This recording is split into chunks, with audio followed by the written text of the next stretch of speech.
A little bit, yeah, about me. I work with all of our partners here at Embroker, whether that's telling the story of our brand through other partners or helping them with their communities, resources, and educating around insurance. It's never the most fun topic. I used to actually be an elementary school PE teacher, so I try to make these as fun and engaging as possible, bring that energy. So if you have any questions, stop me along the way. But I really tried to formulate everything kind of around the questions that you submitted. So hopefully this is useful for y'all. A little bit about us. We are the leading digital insurance company. So we're headquartered in San Francisco. That is where I am, just a little bit south in San Mateo. But we have remote workers in New York, Chicago, Detroit, Ottawa, Belgrade. We have some in Hawaii. We have them kind of all over. So depending on what ski resort is going off, we probably have a few in the parking lot there too. That's just a little bit about our team. But we have more than 10,000 customers in all 50 states. We raised more than 140 million in venture capital, and we've written over 150 million in total annualized premiums. So, and continuing to grow. Our mission is just to make insurance simple, industry tailored. So we are currently working on a product for the healthcare industry. So this is good timing specifically, but yeah, we kind of specialize currently in tech E&O, cyber, as well as startup insurance, insurance for law firms, crime, and general liability. Our approach, we try to make it pretty simple. Insurance NPS scores are not very good. I think like the industry standard is somewhere in like the low teens, maybe high teens. Ours is currently 73. So we really lean on our customer service as the backbone of our company. We rebuild policies to make them digitally native, more relevant, targeted, and fully customizable. We have 8 proprietary end-to-end digital, especially insurance products. One of those is cyber, so kind of get to that. We use end-to-end automation, data science, and machine learning to lower those costs. Less than 4% of Embroker's MGA policies require human underwriting involvement. So we do kind of have that human element on the back end.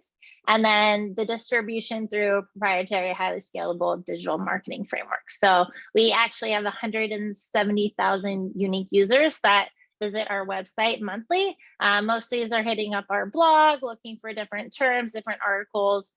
We do produce a lot of indexes or risk reports quarterly. So happy to kind of share some of those findings with you. But now there's a few things that you wanted to know about.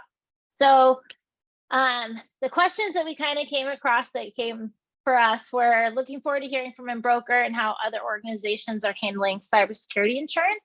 In the past, there's been kind of a rubber stamp process, right? You do your application, you pass all the questions, you get in, you get out.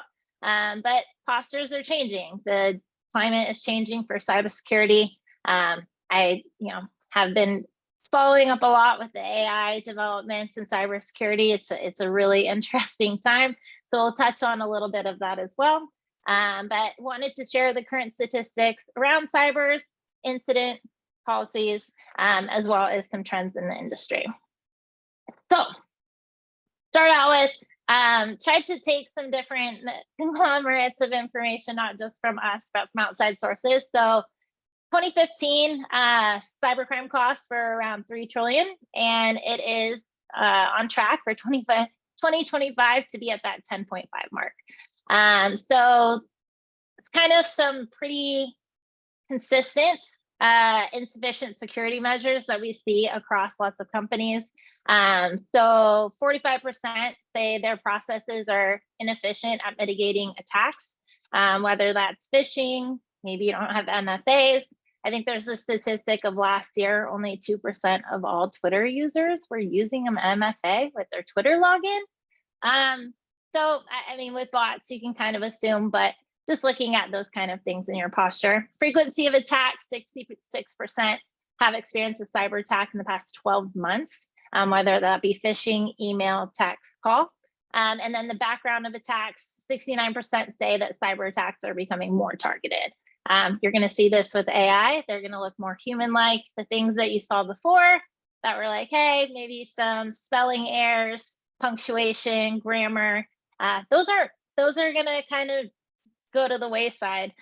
So really paying attention to those things as we kind of move forward. So according to Verizon's data breach investigations report of last year, the majority of cyber attacks are targeted by outsiders, insiders, company partners, organized crime groups, and affiliated groups.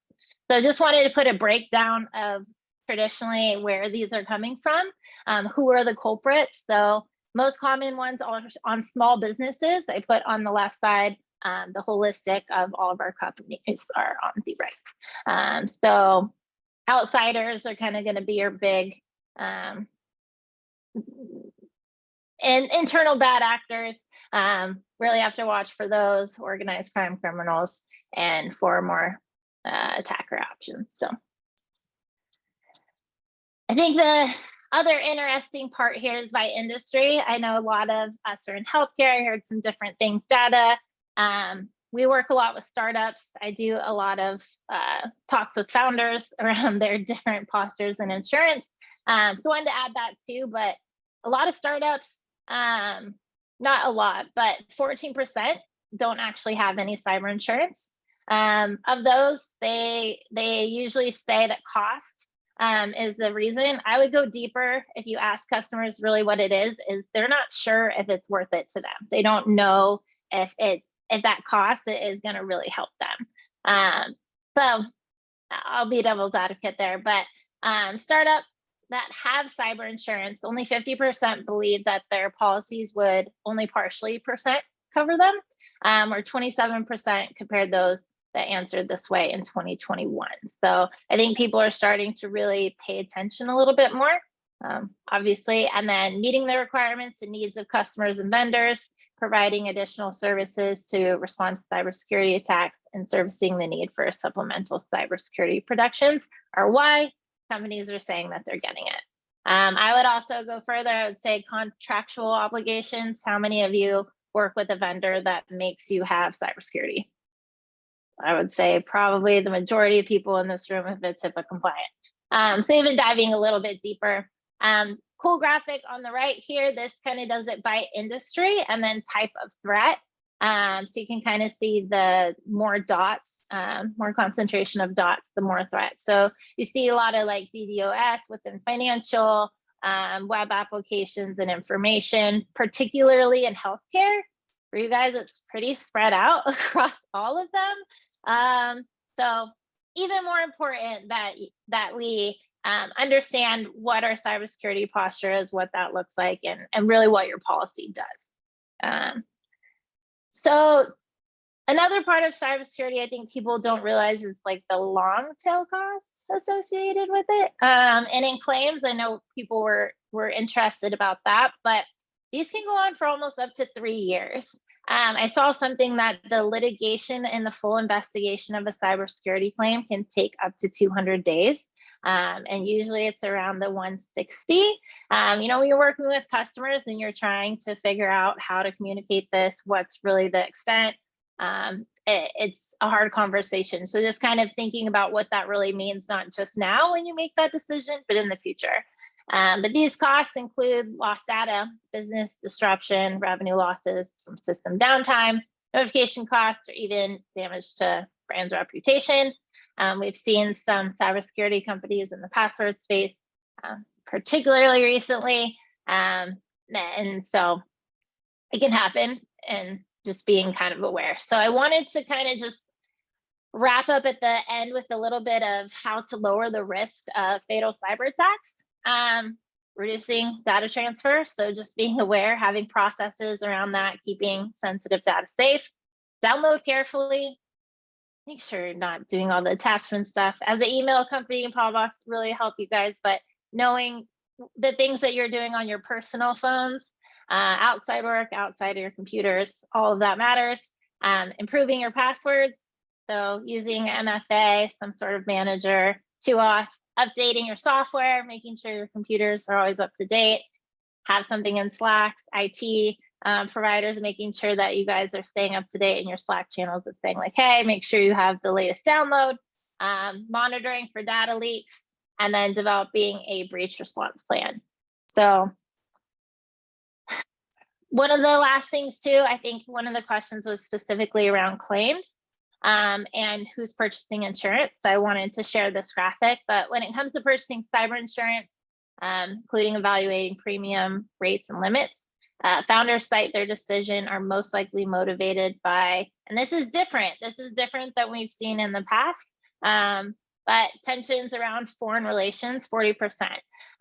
We've been seeing tensions around, different wars and things, and now those look different. So whether that's a CEO of a large company taking a stance and then having their company attacked by threats overseas, these things it's happening. So even being that's a little bit different than we've seen, but media coverage on other company data breaches. So you don't want to be your name in the news for that as well. And then managing a hybrid remote workforce does make things challenging. And then from Q1 to Q2 2022, we saw a 50% increase in shop cyber policies, which is a huge jump. And we also went from 15% of our total applications submitted to 22%. So this coincides with the increase for concern cyber-related incidents, including potential retaliatory cyber attacks from Russia and US support of Ukraine. So predictions for the rest of this year, and we can probably jump into some of the AI. I didn't necessarily have slides on that yet, just some notes, but prediction for 2023, these are going to persist, they're going to evolve, they're going to, with AI, speed up and look different than they ever did before. So make sure that remote dispersed workforces will continue to pose a challenge in security and being aware. So I think it's going to be a challenge between IT, putting different processes in place, as well as upgrading hardwares, different tools, and then making sure you have the appropriate equipment, upgrade, cybersecurity, and product innovation. So that's kind of and some of the things on cyber. Beyond that, these are some of the common claims that we see here at Embroker. As business owners, we do work with a lot of startups, but here's some more other common examples. So bankruptcy, that's going to fall under directors and officers. If you're familiar with that coverage, if you're not, happy to answer any questions at the end, all questions. Misrepresentation, so if the CFO is sued for misrepresenting the financial state of a company. Also D&O, I did hear there was some private equity folks in here. We do work with a lot of those on D&O. Employee allegations, so creating a hostile work environment, that's going to be your employment practices liability. Defamation, describing the dismissal of a former employee to staff. Don't do that, but that would be employment practice liability. Wrongful termination, employees allegedly they were let go for no reason. Employment practices liability. Breach of fiduciary duty, so disagreements on licensing requirements. Also directors and officers, and breach of confidential information, so disclosure of sensitive data, PII. This is tech, and cyber, so those ones. And then system downtime due to a breach, lost revenue due to malicious code, would also be tech, and cyber. So I'll go ahead and kind of open it for questions, topics. I have a bunch of blogs I can share with you after. If you just want to drink and have fun, go for it. But I just happy to be a resource and answer any of those.